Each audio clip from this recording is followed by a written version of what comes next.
Et si je vous disais qu'en plein cœur d'une année où les écrans du monde entier diffusent en continu des images de tensions géopolitiques, de frontières qui se redessinent et de narratifs qui s'affrontent, Provins, un document rédigé il y a plus de 80 ans contient une phrase qui continue de bouleverser les chercheurs, de défier les analyses conventionnelles et de résonner avec une intensité croissante dans la conscience collective, une phrase qu'aucun média traditionnel n'ose explorer dans sa profondeur spirituelle, parce qu'elle remet en question tout ce qu'on nous a appris à anticiper avec méfiance. Edgar Cayce, l'homme que beaucoup appellent le prophète endormi, prochain roi, a fermé les yeux sur un divan à Virginia Beach et a prononcé une déclaration qui traverse les décennies comme une flèche lumineuse, non pas pour diviser, non pas pour prendre parti, mais pour nous inviter à regarder au-delà du voile des apparents. La lecture porte le numéro 3976-29 et dans ce texte est archivé, vérifiable, étudié par des académiciens du monde entier.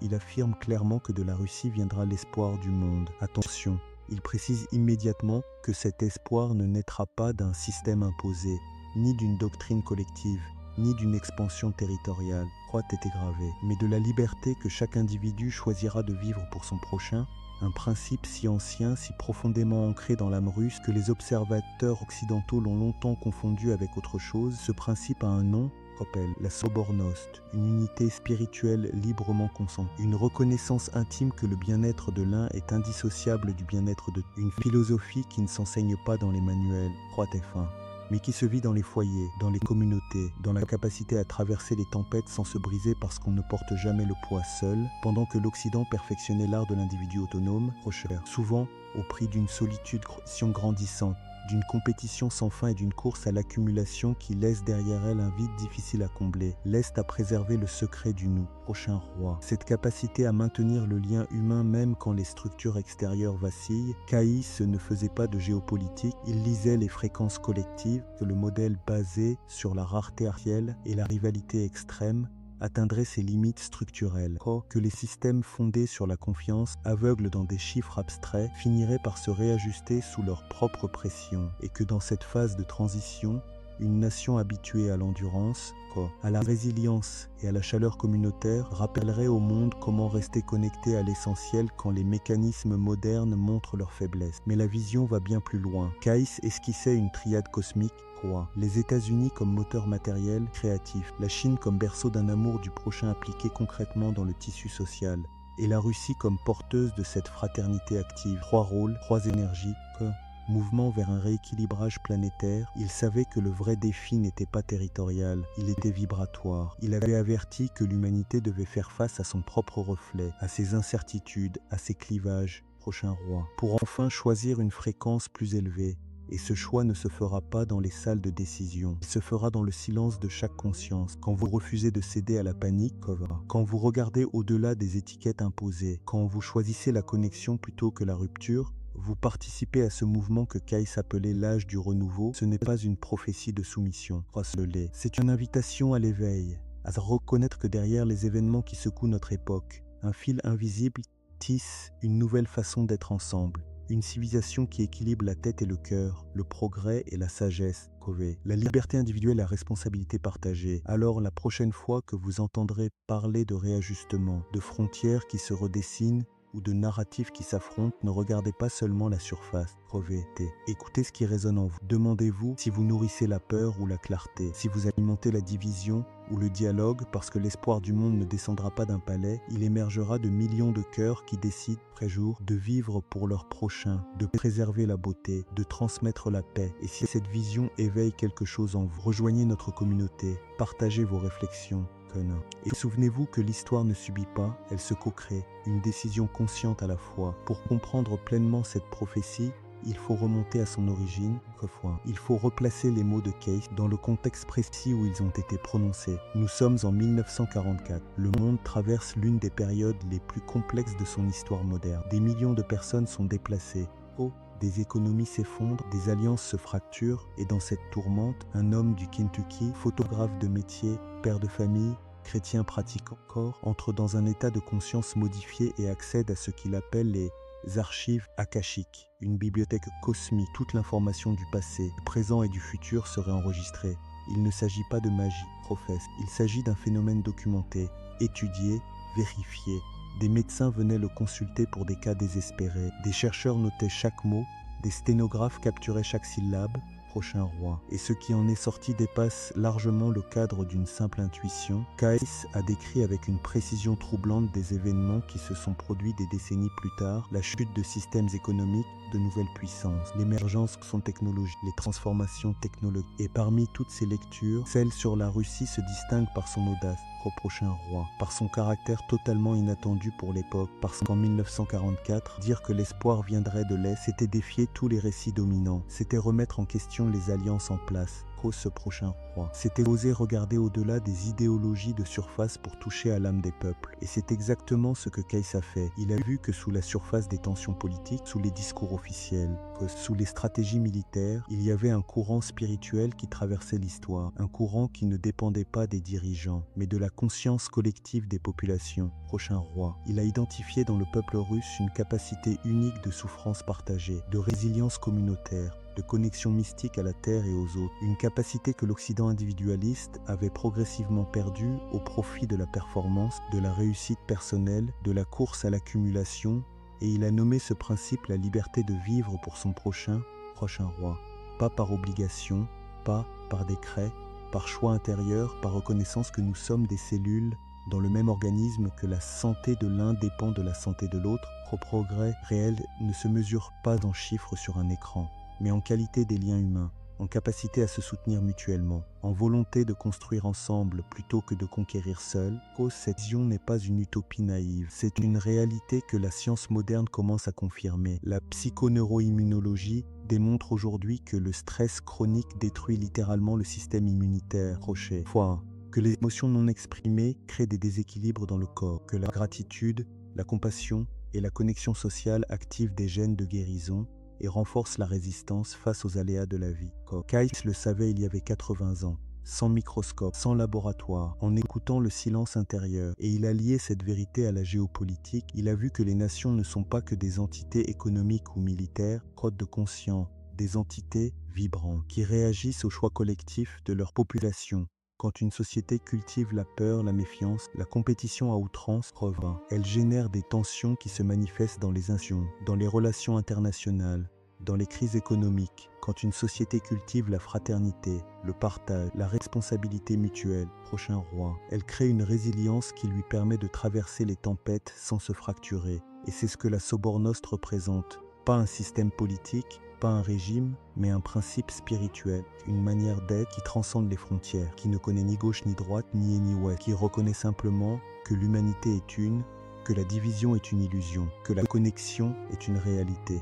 Le prochain se eut, et Caius a vu que l'humanité aurait désespérément besoin de cette liberté-là, quand la liberté de l'ego atteindrait sa limite, quand les structures basées sur l'accumulation sans partage montreraient leur faiblesse. Prochain roi. Quand les systèmes fondés sur la rareté artielle finiraient par s'effondrer sous leur propre poids. Et il a situé ce moment précisément dans la période que nous vivons, maintenant en 2026, quand les écrans diffusent des images de tension, quand les économies vacillent, quand les alliances se recomposent, quand les citoyens se demandent quelle direction prendre. Caius ne nous dit pas de choisir un camp, de choisir une fréquence. Il nous dit que derrière les événements géopolitiques, il y a un test de conscience, un moment où l'humanité doit affronter son propre reflet, ses peurs, ses colères, ses divisions, le profane, pour enfin choisir l'unité. Non pas une unité imposée, mais une unité choisie. Une unité qui naît dans le cœur de chacun, se manifeste dans les gestes du quotidien, dans la capacité à écouter sans juger, qu'aux attendre en retour, à reconnaître l'humanité de l'autre même quand tout pousse à le voir comme un adversaire. Et c'est là que la prophétie devient urgente. Ce n'est pas une prédiction passive, c'est une invitation active. Ce n'est pas une sentence, c'est un choix. Caius a vu que les mêmes forces qui ont conduit à des périodes de division dans le passé sont à l'œuvre aujourd'hui. L'arrogance du pouvoir, l'utilisation de la technologie pour contrôler plutôt que pour libérer, la concentration de l'information entre les mains de quelques-uns au détriment de tous. Mais il a aussi vu que cette période est un point de bascule, un moment où la vérité remonte à la surface, où les anciens systèmes montrent leurs limites, où les citoyens se réveillent, où la conscience collective commence à changer de fréquence. Et il a lié cette transformation à la Russie, non pas comme une nation conquérante, mais comme un rappel, un miroir, un phare qui montre une autre voie. Une voie basée sur la fraternité, sur la résilience, sur la capacité à traverser l'obscurité sans perdre l'humanité, qui n'est pas parfaite, qui n'a jamais prétendu l'être, mais qui porte en elle un potentiel spirituel unique, un potentiel que l'Occident a progressivement oublié, un potentiel que la science commence à redécouvrir, un piel qui se manifeste dans la littérature russe, dans la musique, dans l'art,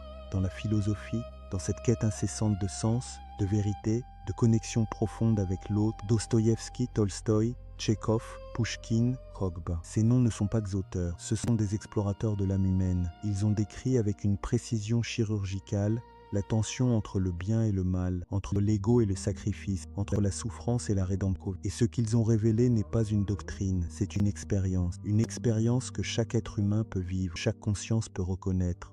Et Kais a vu que cette expérience deviendrait un guide pour l'humanité quand les systèmes extérieurs montreraient leurs limites. Il a vu que la Russie, à travers son histoire, sa culture, son peuple, prochain roi, porterait un message fraternité qui résonnerait au-delà des frontières, un message qui ne viendrait pas des palais, mais des foyers, pas des discours, mais des gestes, pas des idéologies, mais des cœurs, prochain roi. Et il a averti que si cette fraternité ne se réalisait pas, si les nations restaient enfermées dans leur hostilité mutuelle, si les citoyens continuaient à nourrir la peur plutôt que la clarté, prochain temps, le monde entrerait dans une période d'obscurité prolongée. Pas une catastrophe physique, mais un enfermement de la conscience humaine dans la division, dans la méfiance, dans la solitude collective. Croit le prochain roi. Et c'est pourquoi cette prophétie est si urgente en ce moment, parce que les événements actuels, les relations entre les grandes puissances, les décisions prises par les dirigeants, les choix de chaque citoyen, prochain roi, ne sont pas de la simple géopolitique. Selon Kate, ce sont les mouvements d'un échiquier cosmique dont l'enjeu est l'avenir de la conscience humaine tout entière. Il a vu que la transition serait chaotique, douloureuse, imprévisible, mais il a aussi vu que de l'autre côté se trouvait un équilibre, une civilisation qui équilibre la tête et le cœur, le matériel et le spirituel,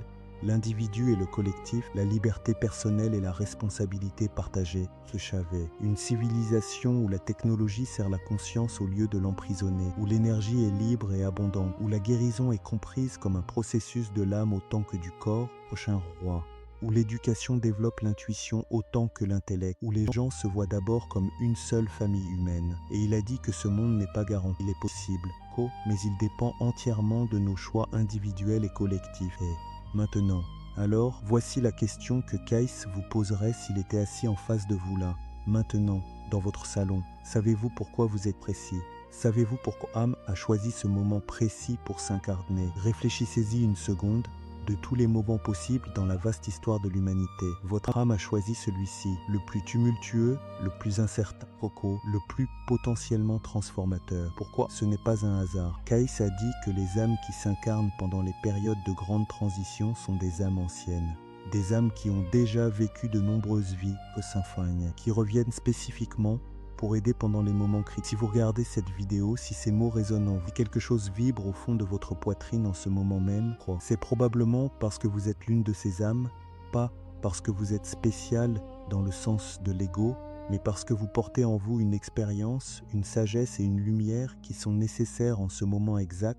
Cette simple présence éveillée fait une différence. Votre choix quotidien de la clarté plutôt que de la peur élève la conscience collective. Votre refus de vous laisser diviser par les narratifs, par les écrans, par l'anxiété crée un espace où d'autres peuvent aussi s'éveiller. Kais a dit quelque chose de profondément beau à ce sujet dans l'une de ses dernières lectures. Il y a parmi vous des âmes endormies qui ne savent pas encore ce qu'elles sont. Votre rôle n'est pas de les réveiller de force. Votre rôle est de briller si fort qu'elles se rappelleront d'elles-mêmes qu'elles aussi sont lumière. Maintenant, rassemblez tout ce que nous avons vu et vous montrer quelque chose. Parce que quand on prend du recul, quand on regarde ces éléments ensemble, pas un par un mais ensemble, un dessin apparaît, cosmique, d'une beauté et d'une intelligence qui franchement dépasse l'entendement. Regardez bien, la Terre se transforme, c'est le corps physique de la planète qui se recalibre pour une nouvelle fréquence. Les systèmes économiques se réajustent, c'est l'ancien modèle de contrôle basé sur la rareté artificielle qui perd son emprise. La conscience humaine évolue. Combo. C'est le corps spirituel de l'humanité qui s'active pour accueillir une compréhension supérieure. Les connaissances anciennes refont surface, c'est la mémoire collective qui se réveille. Crois ce thème. Deux nations ennemies sont poussées l'une vers l'autre. C'est le signal que les vieux clivages doivent devenir des ponts pour que le nouveau monde puisse naître. Notre compréhension de la santé change, Kem. C'est l'humanité qui comprend enfin que l'équilibre commence dans la conscience. Et la conscience christique revient, c'est le point final. L'humanité qui se souvient de sa vraie nature unifiée. Vous voyez le schéma. Tout est lié, tout pointe vers le même moment. Ce moment, celui que nous vivons maintenant, la Terre se prépare, le système se transforme, nos corps évoluent, notre mémoire se réveille, des nations sont poussées à se rapprocher. Compréhension de l'équilibre change et notre conscience s'élève. C'est le grand plan que Caïs a vu il y a des décennies. Et vous êtes au centre de ce plan, pas en tant que spectateur, en tant que participant actif, qualité, en tant que co-créateur du nouveau monde. Alors, la question se pose concrètement, qu'est-ce que vous faites de tout ça ?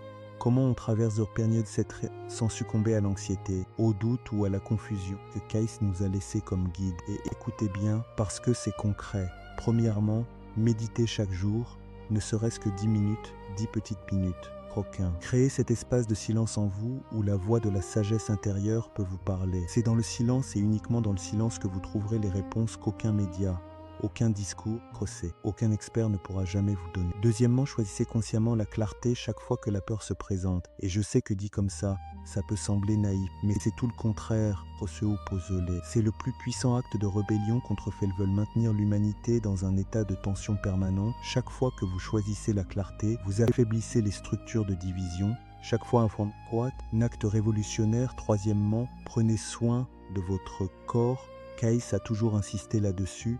Le corps est le véhicule de la conscience. Mangez des aliments vivants, buvez de l'eau pure, marchez dans la nature, dormez suffisamment. Votre corps est l'instrument à travers lequel votre conscience s'exprime dans ce monde. Plus l'instrument est en harmonie, plus la musique est belle. C'est aussi simple que ça. Quatrièmement, entourez-vous de personnes éveillées. Trouvez votre cercle, les gens qui comprennent ce qui se passe, qui ne vous regardent pas comme si vous étiez déconnecté quand vous parlez de conscience, d'énergie ou d'évolution intérieure. Prochain roi, 5-16. Ces connexions sont vitales, faire ce voyage seul. Et la bonne nouvelle, c'est que vous n'avez pas à le faire. Cinquièmement, et c'est peut-être le plus difficile, faites confiance au processus.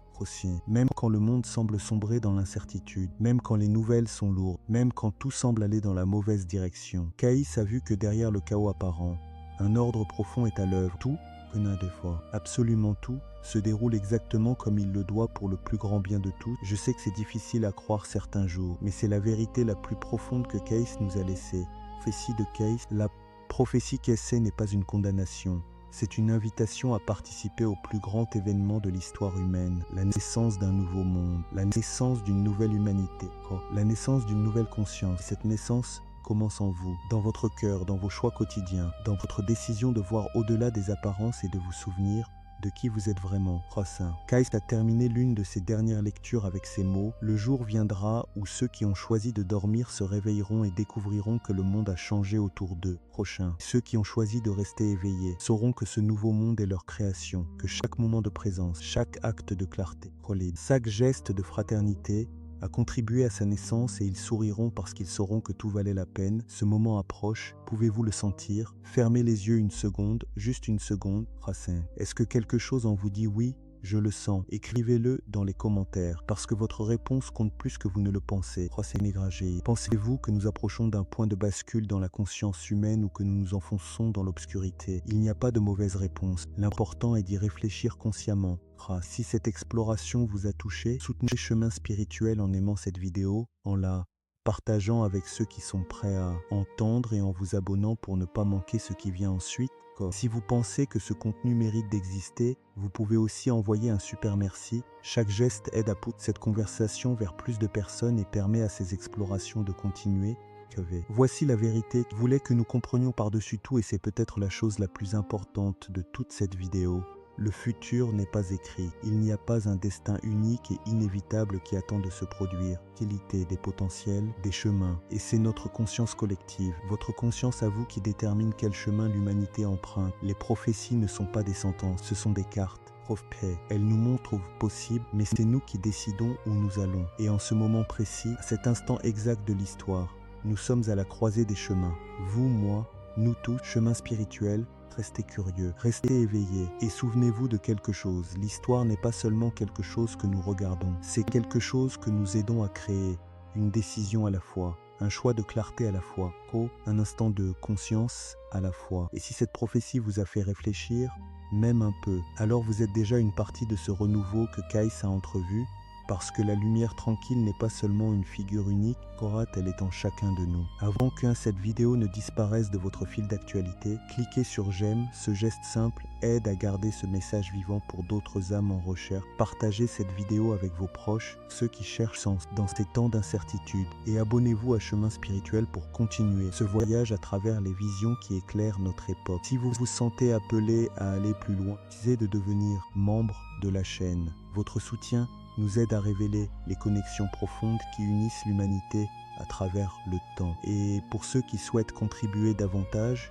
votre super merci soutient directement notre mission de découverte et de partage. Merci d'être sur ce chemin avec nous. Souvenez-vous, le nouvel âge du renouveau n'est pas un rêve lointain. Prochain se déploie ici et maintenant si nous avons le courage de le choisir. La flamme tranquille brûle déjà en vous. Il ne vous reste qu'à laisser briller. Parce que l'espoir du monde ne viendra pas d'un système, il viendra de vous, de votre choix de vivre pour votre prochain, de votre décision de garder la paix quand tout invite à la division, de votre capacité à reconnaître que derrière chaque frontière, derrière chaque drapeau, derrière chaque discours, une âme, la même âme, cherchant la même chose que vous, la connexion, la clarté, la fraternité. Et quand suffisamment de cœurs feront ce choix, le monde changera, pas par décret, pas par loi, par fréquence, par reconnaissance mutuelle. C'est cela l'espoir, c'est cela la prophétie, c'est cela le moment présent, et vous en êtes le centre, non pas par arrogance, par responsabilité, par amour, par conscience, par choix, et ce choix, aujourd'hui, maintenant, à cet instant, est le plus puissant que vous puissiez faire, parce que il ne change pas seulement votre vie, il change la vie de tous ceux qui vous entourent. Il change la fréquence de la ville, du pays, du monde, tout est lié, tout est un, tout est conscience. Et la conscience, quand elle s'élève, élève tout sans exception, sans condition, sans délai. C'est cela la Sobornos, c'est cela l'espoir. C'est cela la Russie dans la vision de Kay. Pas une nation, un principe que vous pouvez activer maintenant, dans votre cuisine, dans votre salon, dans votre quartier, dans votre travail, dans votre famille, dans votre regard, silence, dans votre sourire, dans votre présence. Parce que le monde n'a pas besoin de plus de bruit. Il a besoin de plus de présence, il n'a pas besoin de plus de division, il a besoin de plus de connexion, il n'a pas besoin de plus de peur, il a besoin de plus de clarté. Et vous avez déjà tout ce qu'il faut pour commencer, il suffit de choisir, il suffit de respirer, il suffit de regarder, il suffit de reconnaître, il suffit d'aimer, romantique, un amour conscient, un amour qui voit au-delà, un amour qui ne juge pas, un amour qui ne demande rien, un amour qui donne simplement parce qu'il sait qu'il est un, avec tout, avec tous, avec soi. Prochain roi. Et c'est dans cet amour que réside le nouveau monde. C'est dans cet amour que la prophétie se réalise. Pas dans les livres, pas dans les archives, dans votre cœur. Maintenant, aujourd'hui, prochez-les à cet instant. Et si vous sentez que cette vidéo vous a touché, même un peu, alors sachez que vous n'êtes pas seul, vous faites partie d'un mouvement silencieux, d'une vague de conscience qui grandit, s'étend, qui transforme, continue. Et vous en êtes un maillon essentiel.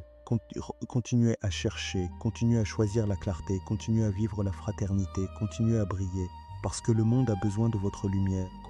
Pas demain, maintenant, pas plus tard, aujourd'hui, et c'est en agissant, ainsi que vous partissement de la vision de Kay. Une vision qui n'appartient à aucun pays, à aucun peuple, à aucun système, mais à l'humanité tout entière. Une vision qui nous rappelle que nous sommes plus grands que nos peurs, plus profonds que nos divisions, plus lumineux que nos incertitudes, que l'espoir, le véritable espoir, n'est jamais loin. Là, dans votre souffle, dans votre regard, dans votre choix, dans votre cœur. Et c'est cela, la prophétie, c'est cela, le message, c'est cela, l'appel, et vous y répondez maintenant ensemble dans la clarté, dans la paix, fraternité. Parce que c'est ainsi que le monde change, pas par la force, par la conscience, pas par la division, par l'unité, pas par la peur, par l'amour. Et c'est ainsi que la prophétie se réalise, non pas comme une fin, comme un commencement. Votre commencement, notre commencement, le commencement d'un monde qui se souvient enfin de ce qu'il a toujours été. Une seule famille sous un seul ciel, guidée par une seule fréquence, la fréquence de l'espoir, fréquence de la Sobornos, la fréquence de l'unité. Et vous en êtes le porteur, maintenant, aujourd'hui.